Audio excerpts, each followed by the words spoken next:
¿Te gustan las películas del oeste? Casi tanto como las cerezas. Dime una. El bueno, el feo y el malo. ¿Sabes que todo eso es mentira? Como que... Vamos, no es que sea mentira. Es un programa de 4. No, que cuando llegaron esos, los de las películas, los americanos, los españoles, ya llevamos ahí un montón de tiempo. Pues si los espaguetis western de Almería. No. Conquistando, llevando colonos, guerreando con los indios. ¿El oeste americano de verdad? ¿De verdad? Sí. Lo que pasa es que para nosotros no era el oeste americano, era el norte español. Y nunca hemos hecho películas.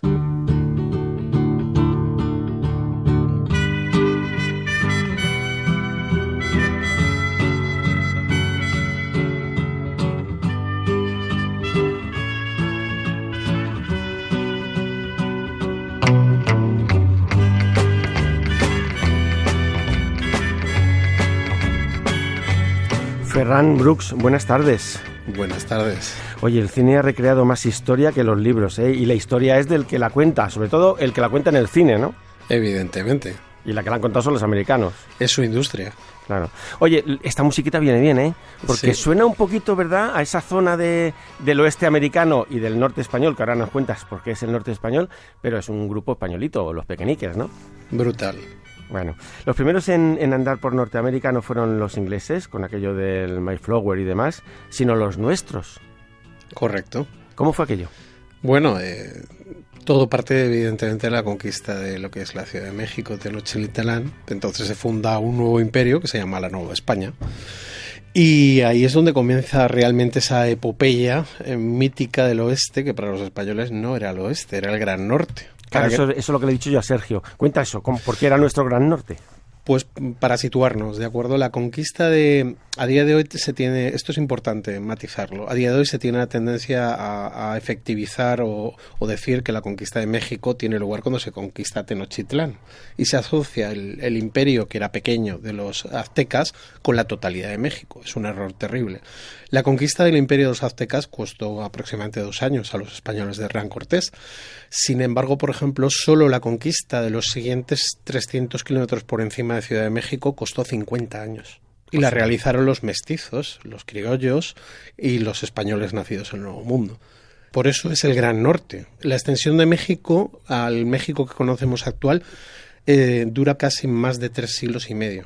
Prácticamente cuando acaban de extenderse es cuando pierden sus territorios con Estados Unidos, para que nos hagamos una idea. Bueno, tengo aquí un cómic o novela gráfica que se titula Tucson, Dragones del Desierto. Un cómic con dibujos de Daniel Tomás y guión de Ferran Brooks, que es con quien estamos hablando. Una historia muy desconocida por los protagonistas, muy desconocida por nosotros, ¿no? No sabemos de aquello. No sabemos de aquello porque ha quedado tapado por la historia, ¿no? Me refiero... ¿Os acordáis cuando se decía estás en Babia? Y yo no sabíamos todos el significado de la frase, pero yo lo averigüé de verdad cuando averigüé que Babia era uno de los presidios que había en el extremo del confín del mundo. Entonces, estar en Babia era estar en medio de la nada. De ahí viene la frase. ¿Qué territorio conquistamos? ¿Qué territorios, para hacernos una idea del mapa de Estados Unidos de ahora mismo, qué zonas fueron nuestras? Pues hablamos de territorios inmensos, bueno, nuestras, vamos a matizar eso también. Igual que nominalmente Estados Unidos o Inglaterra no conquistaron muchos de los territorios que se tienen como parte de su imperio durante mucho tiempo, España tampoco podía ejercer un control total, pero... la exploración y, de facto, control de esos territorios, estamos hablando de una barbaridad. Estamos hablando de Arizona, de Texas, de parte de Oklahoma, parte de Arkansas, parte de Luisiana, parte del Mississippi, parte de Kansas, parte del Colorado, parte de Utah, parte de Nevada, Nuevo México y California. O sea, fíjate, todas esas zonas las ponemos en imagen americana, no en imagen española, es decir, la ponemos en película americana, no en película española, que no hay. Si acaso la del zorro, pero ahí encima somos malos, ¿no? Claro, justo el zorro trata el fin, o sea, las tropas que vemos en el zorro son las tropas presidiales españolas, que son los dragones de cuera, que salen en el cómic de Tucson, en el final del periplo, antes de pasar el relevo a México, como ya civilización independizada de España, ¿no? Lo gracioso es que la mayoría de esos soldados simplemente se quedaron en su puesto. Esta novela, Tucson, Dragones del Desierto, empieza el 28 de septiembre del año 86, del año 1786, en el desierto al este del presidio real de San Agustín de Tucson. Has dicho presidios, no eran cárceles, ¿no? No, era un nombre, creo que tenía que ver un poco con el concepto monacal de la época, porque generalmente muchos de los presidios incluían una pequeña iglesia y una especie de claustro alrededor. Entonces, básicamente era una especie de hacienda cerrada sobre sí misma para estar protegida del exterior. Los americanos replicaron el modelo con los fuertes, a posteriori, simplemente copiaron nuestro modelo. Con el fuerte Comanche. Ojo, para hacernos una idea clara del momento, en 1786 gobierna Carlos III, que es que también nos estamos haciendo a lo mejor a la idea de la misma época en que se produce lo del oeste, ¿no? Lo de la conquista del oeste. Estamos hablando de Carlos III y luego Carlos IV. Correcto. Aparece en esa primera página un hombre a caballo y vestido al estilo de las películas del oeste, pero que no se llama John Wayne, sino que se llama Pedro María de Allande y Saavedra, capitán. ¿Quién es este hombre? Este hombre, si hubiera nacido en un país anglosajón, tendría 200 series y 300 películas, ¿no? Este hombre es uno de estos héroes olvidados de la historia de España, como tantos otros. Es básicamente un español que guerreó en 3 continentes desde que tenía 14 años. No conocía nada más que la guerra, era una especie de soldado profesional, un gran oficial de caballería, que básicamente le dieron un marronazo porque le mandaron a Tucson, que era como Guavia, uno de los extremos del final del camino, que intentaba conectar lo que era California con lo que era Nuevo México. Entonces está muy difícil lo que era el paso, ¿de acuerdo? Entonces este hombre en su puesto, básicamente el confín del imperio, ese puesto y el de las Molucas eran los 2 confines del imperio, intentó defender a las tribus aliadas de indios y a los españoles colonos que había en esa zona de los ataques de los apaches. Claro, porque la cuestión sí fue parecida, ¿no? Es decir, nosotros fuimos allí y colonizamos y mandamos familias para que sembraran y demás. Lo que pasa es que nosotros no eliminamos a todos los indios que había por el lugar. No, la mayoría de pobladores de lo que era la ciudad de San Agustín de Tucson, que es como se llamó, eran locales, eran indios Pima de la zona. De hecho, la anécdota es que la mayoría de zonas que estuvieron bajo dominio español, cuando pasan a México y luego pasan a Estados Unidos, cuando este pierde la guerra contra México, son las que tienen las reservas más grandes, porque es donde la gente aguantó durante más tiempo sus derechos. Entonces estaban más organizados y era más complicado poder quitárselos, ¿de acuerdo? Y eso es lo que pasa. La Pimería Alta ahora mismo tiene una reserva bastante decente. Toda esa zona, tanto navajos como pimas y ópatas, tienen una reserva gracias a los españoles.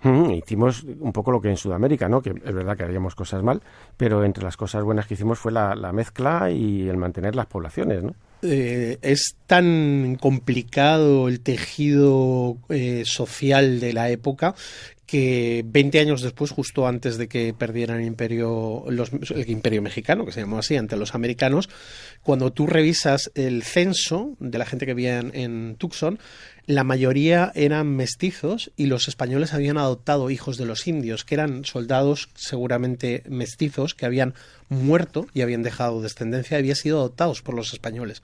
Bueno, hay más, hay una curiosidad en el cómic, que es un hombre, Xavier Márquez, que fue el primer hombre de origen africano, es decir, negro, en ser suboficial en territorio de los Estados Unidos, cosa que no ocurrió hasta la guerra de Vietnam, luego más tarde, ¿no? Correcto, esto es un dato mandando a blancos. Sí, correcto, esto es un dato que me extrañó, que nadie hubiera encontrado antes, porque yo es la primera vez que lo leo, ¿de acuerdo? Yo, documentándome, me encuentro con que los pliegues de informes de los presidios de la época, los funcionarios no tenían nada que envidiar a los alemanes más eficientes.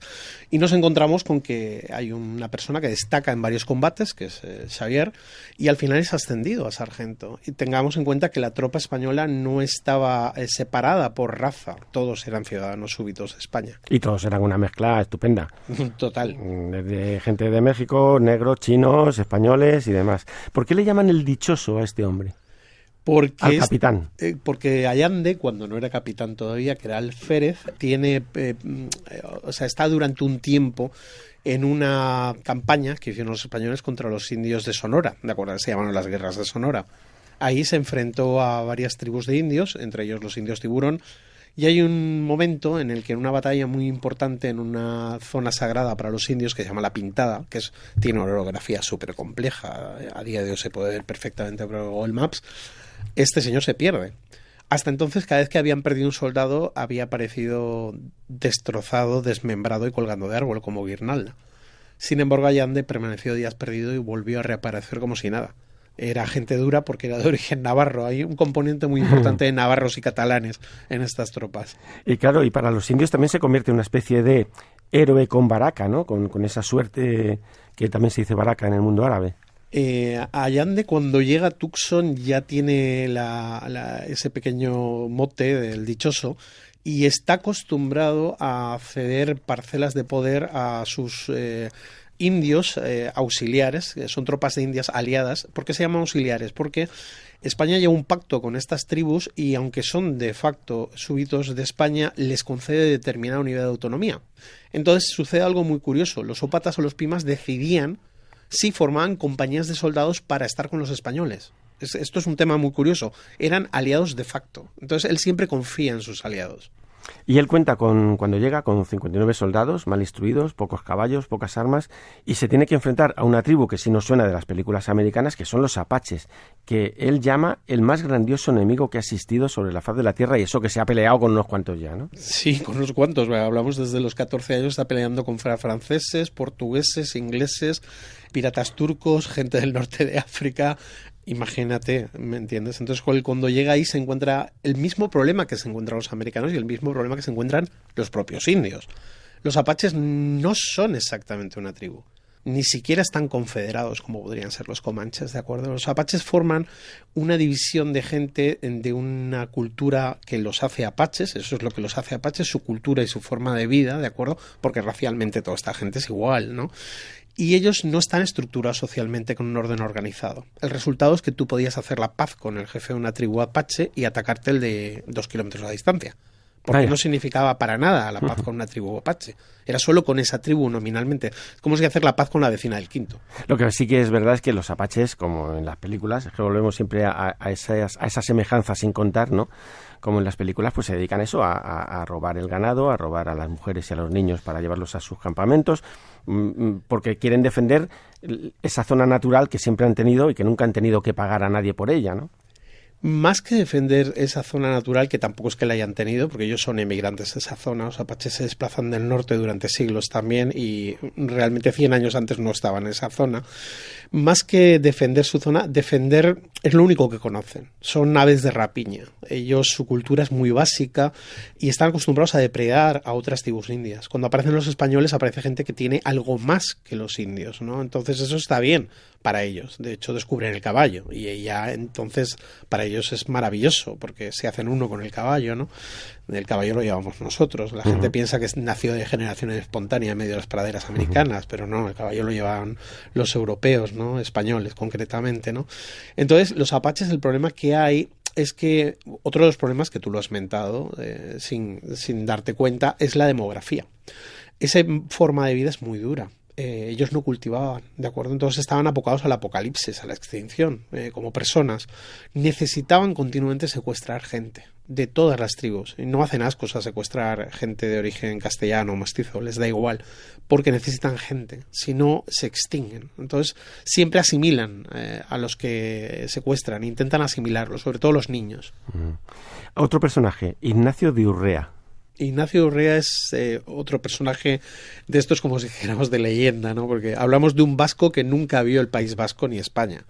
Hablamos de una persona que hablaba euskera, pero jamás pisó el continente europeo, ¿no?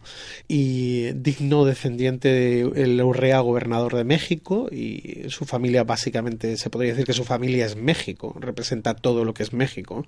Él es un criollo, es un español nacido en el Nuevo Mundo, que directamente en su familia se da el mestizaje desde el minuto 1, ¿no? Entonces él se considera español, es español y combate como español por el Imperio Español, pero se da el paradigma que nunca ha pisado España. Entonces lucha por lo que tiene, ¿no? Y lo que tiene para él es la Nueva España, que es México, ¿no? Y este personaje es increíble porque este señor básicamente se da unas cabalgadas en medio de la nada con pocos soldados, igual que Pedro María de Allende, y son personajes de leyenda. Imagínate que la manía que le tenían los apaches, que se ve que investigaron, él continuamente se bajaba a Horcasitas, a un presidio para ver a su familia, y le tendieron una emboscada, pero encontraron a 5 apaches o 6 muertos, no me acuerdo el número exacto, cuando encontraron su cuerpo moribundo, o sea, vendió su piel cara. Es curioso, 2 hombres del rey, uno de ellos nunca ha pisado España, y hablando en euskera, enfrentándose a los apaches, con los dragones de cuera. ¿Quiénes son los dragones de cuera? Son la gente que forma este capitán cuando llega allí, ¿no? Los dragones de Cuera son un cuerpo que ya existía, no es que forme Pedro María de Allande, es un cuerpo que ya tiene unos años, de acuerdo, que tuvo algunos capitanes míticos como Hugo Connor, que es el fundador, el presidente de Tucson, que era de origen irlandés su familia, pero eran católicos y evidentemente se consideraban ciudadanos españoles.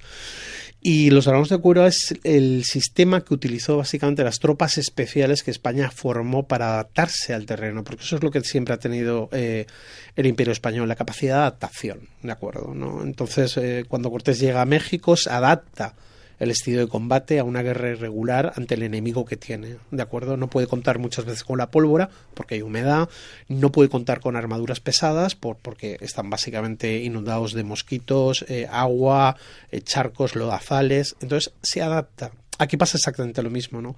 Las grandes extensiones áridas requieren un tipo de soldado especial, un tipo de soldado que está acostumbrado a navegar por las arenas a caballo durante días, que no se canse, que no porte armaduras pesadas, porque el enemigo no tiene armas de fuego, pero sí tiene flechas, además muchas, lanza en el tiempo que nosotros disparamos un disparo, ellos tiran 20 flechas, es desequilibrante. Entonces se adaptan a un modo de lucha que se retrotrae tanto en el tiempo que básicamente es como repetir la caballería de la época de la Reconquista. De hecho, llevan adarga, que es un escudo de origen hispano-musulmán que extiende su uso desde los orígenes del tiempo en el año 1000 y nos lo vemos en el siglo XVIII, en los dragones de Cuera, lo cual es alucinante. Habla del mestizaje en sí de España. Sí, en los dibujos de Daniel Tomás aparece una mezcla entre vaquero y un tercio español, ¿no? Porque van con sombrero, con pañuelo al cuello, con caballo, con rifle, pero a la vez llevan un pequeño escudo y una lanza atrás y una espada al cinto, ¿no? Correcto. Bueno, la espada... Una estupenda. Sí, bueno, la espada, como los americanos lo hicieron lo mismo. O sea, la caballería, la espada era el arma principal. Porque es que es eso. Llega un momento que las armas de fuego no son tan fiables, sobre todo las primeras. Son armas de un disparo y hay que cargar de avancarda, por ejemplo. Entonces no da tiempo. Los apaches y cualquier otra tribu es capaz de tirar tropecientas flechas. Entonces el truco consistía en el cuerpo a cuerpo, evidentemente. ¿Cuándo nos echaron de allí? No nos echaron. Bueno, a ver, ¿cuándo se acabó como Estado la presencia española allí? Porque luego lo que quedó fue una mezcla hecha por España también, ¿no? El resultado de aquella mezcla. Claro, a ver, la independencia de México, básicamente, en 1824, ¿de acuerdo? Pero para que nos hagamos una idea, básicamente la mayoría de gente que estaba en el presidio de Tucson simplemente se levantó un día y eran mexicanos. Vale, cambiamos la bandera, punto, sí, ¿no? Exacto. De hecho, una anécdota que yo siempre cuento, además de la importancia del apellido Urrea, ¿no? Hemos hablado antes de su nieto, el nieto de Urrea que hemos hablado antes, fue un general mexicano de la Guerra de Independencia, pero es que además fue un general que combatió contra Estados Unidos y no se rindió hasta el último momento luchando por Arizona. Él se hacía llamar el rey de Arizona. Su familia era Arizona. Los Urrea eran Arizona. Él tenía razón. O sea, que Arizona debe el nombre a esta familia. Seguramente el nombre incluso de Arizona es un nombre de origen euskera, ¿de acuerdo? Era el nombre de la hacienda del padre de Pedro de Urrea. Bueno, también sirvió en Tucson el hijo del capitán Pedro María de Allande, que llegaría a ser gobernador de Nuevo México. Luego, es decir, lo que tú has dicho, se cambió la bandera y siguió la vida tal cual. Exacto, ¿no? O sea, el hijo de Allande llegó a ser gobernador, cosa que nunca pudo ser el padre, y el nieto de Urrea llegó a ser más que gobernador, sino unos padres de la patria mexicana y además un general mítico que defendió la independencia de Arizona hasta el final. Tanto es así que él no perdió nunca una batalla contra los americanos. Los americanos pusieron precio a su cabeza. Oye, ¿por qué Pedro María de Allande, si como tú has dicho al principio merecería tener 400 películas, bueno, fue olvidado e incluso encarcelado por los españoles? Bueno, no solo Pedro María de Allande, o sea, me refiero, es básico en la historia de España que los héroes del pasado han sido olvidados. Nosotros no creamos una industria cinematográfica y luego sí creamos una especie de España arrepentida de haber sido un imperio que perdura a día de hoy, ¿no? Tenemos que estar pidiendo perdón por lo que fuimos, ¿no? Y eso es el resultado directo. El hecho de que hayamos olvidado gran parte de nuestra historia, una historia muy larga, es normal, me refiero, los propios italianos apenas recuerdan gran parte de su historia y fueron Roma, es que es habitual, es parte del destino. Bueno, pero nosotros somos bastante especialistas, ¿eh? Bueno, es lo que tiene ser latino. Creo que va con los latinos. Somos muy nuestros en tirando piedras. Sí, los griegos, los italianos, los españoles tienen el mismo mal. Tucson, Dragones del Desierto, un cómic con dibujos de Daniel Tomás y guión de Ferran Brooks, para que nos enteremos de lo que pasó y no nos fiemos de lo que nos cuenta Gary Cooper, nada más, ¿no? Que antes de Gary Cooper estuvo ahí el Allende. Correcto. Paseando por aquellos andurriales. Pues nada, muchas gracias, Ferran. Un placer y muchas gracias a vosotros.